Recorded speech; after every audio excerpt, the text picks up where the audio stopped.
Hey everybody, it's Jason Blaha here, and it's time for another workout. And today was dynamic effort bench press day. Now, you guys saw the buffalo bar, and I'll start using it next week because I'll run it for a 3-week wave, and we'll talk about that more as we go. But a lot of that has to do with just getting a deeper stretch on my chest and increasing the range of motion. And a bar like that is used for the same reason we would use dumbbells, right? Increase range of motion, deeper stretch reflex. Like, dumbbells don't balance you left to right. That's really an ignorant concept. But what they do is allow for more range of motion. Well, that bar does the same thing, and it does it better. Just like one of the reasons we do weighted dips, which we do here today also. So what I want people to remember is that I want to put a heavier focus on getting a deeper stretch on all my chest work in general on my speed day, because I need more pectoral. Just like I need more tricep, we have to accept leverages. I don't have the best leverages in the world for bench press. Yes, I've got a big rib cage, so that makes my chest big, but that doesn't mean that I can get away with not building muscle on my chest. I need more muscle on my chest. I need more tricep just to make up for my long arms on the bench press. If I want a good bench, that's what I have to do. And sometimes we just have to accept these things. We accept our pros and cons with our genetics and our structure and everything else that we're doing, and we make these things work the best that we can. But we all have to be honest when we assess these things. We've got to be honest with ourselves about our leverages so that we can assess our weak points. And for me, just because of the size of my rib cage, the length of my arms, I really have to stack more meat in the right places. I have to, and that means smaller exercises, more volume, whatever it takes to keep pushing my bench up. And it just is what it is. There's no way around it. There's no way around it. I am not genetically gifted in the bench department, so I'm going to have to put in some really, really serious work. And I accept that reality. So, speed bench today. We did 9 sets of 5, 3 wide, 3 medium, 3 close grip. Compensatory acceleration. I've kept the weight constant and increased the band tension. In fact, I think that's the direction I need to go more and more with the speed work. It's the direction we need to go. I have 115 pounds of band tension on there, for those curious. That's why I have such a light weight, because it is going to be about the speed more and more. The heavy days will be heavy, and the speed days will be fast. Everything on speed days is going to be about things like stretch reflex over speed eccentric. I need to be getting all of those things on all of my assistance movements, and that's the direction we go. Whereas we focus more on mechanical tension and just straight heavy weight on the 2 max effort days. And that includes even the way that I approach my assistance work.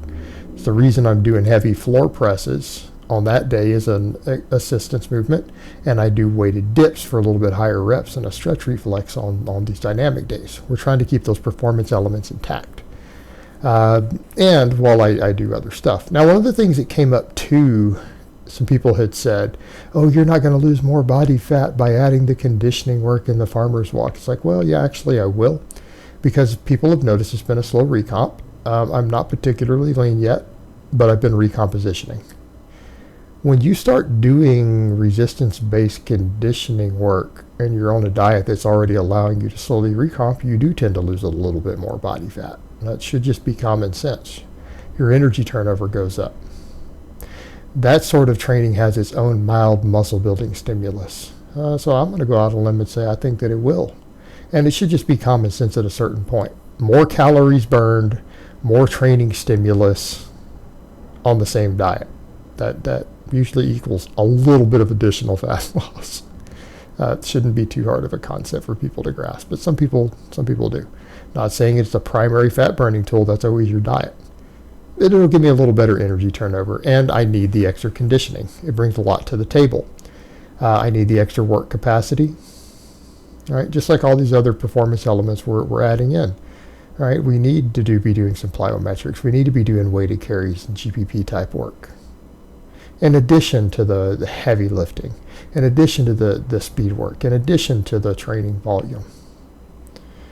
I need to balance all these performance elements. I need to be better. I need to do better.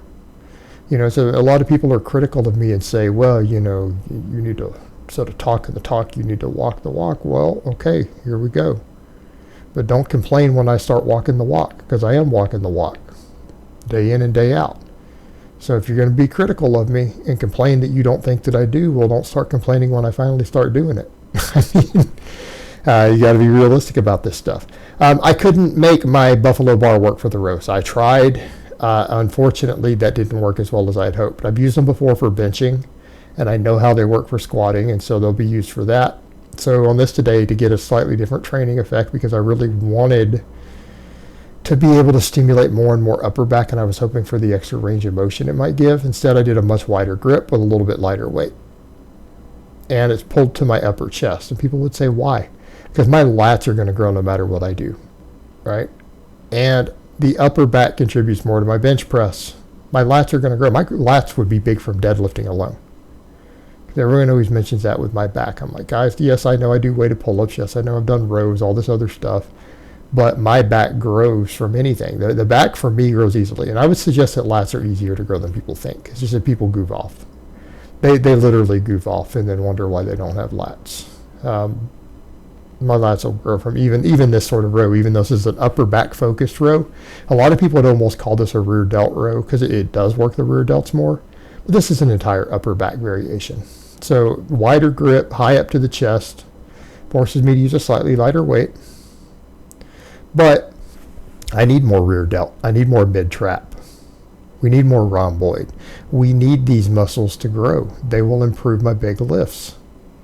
And I might rotate back and forth between the two to get a different training stimulus, but because I can't use the buffalo bar the way that I wanted for this, I'm just gripping the bar a lot wider.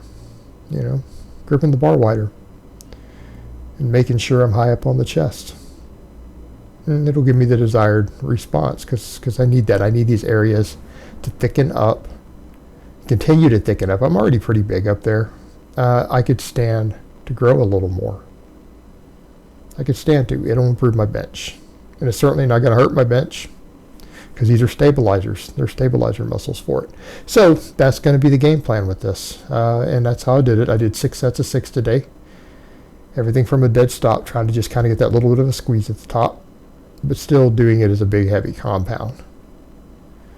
Then we did dips. I went up another 10 pounds on these. Went up 10 pounds. I switched to a different belt. You guys see I grabbed the 55 and the 10. Now, is this a particularly heavy weight? No, not really. 65 pounds, but I weigh 220. So sets of 10 after having done 9 sets of speed bench already. The speed bench is fatiguing. This is not fresh. It's harder. This is going to give me that training response I want. And you know what? I felt it. I actually got, even though I don't eat carbs these days, no carbs, I got a pump. I got a pump in my pecs and my triceps. So that's kind of what we want. And let's look at it this way. I know I need more chest and more tricep. I need both to bring my bench up. Well, weighted dip's a pretty good exercise. It's a nice big heavy movement. It gives you a stretch reflex. We can load it. Now, I'm not a fan of the weighted dip as a primary exercise. I think it can be dangerous when we treat it sometimes as a primary exercise. But when you're already fatigued as a secondary exercise and you can still move some respectable weight, because in my case, I weigh 220, 65 pounds of plate. Now, I need to get stronger than that, but 3 sets of 10 is almost a finisher. I feel like it gets the job done.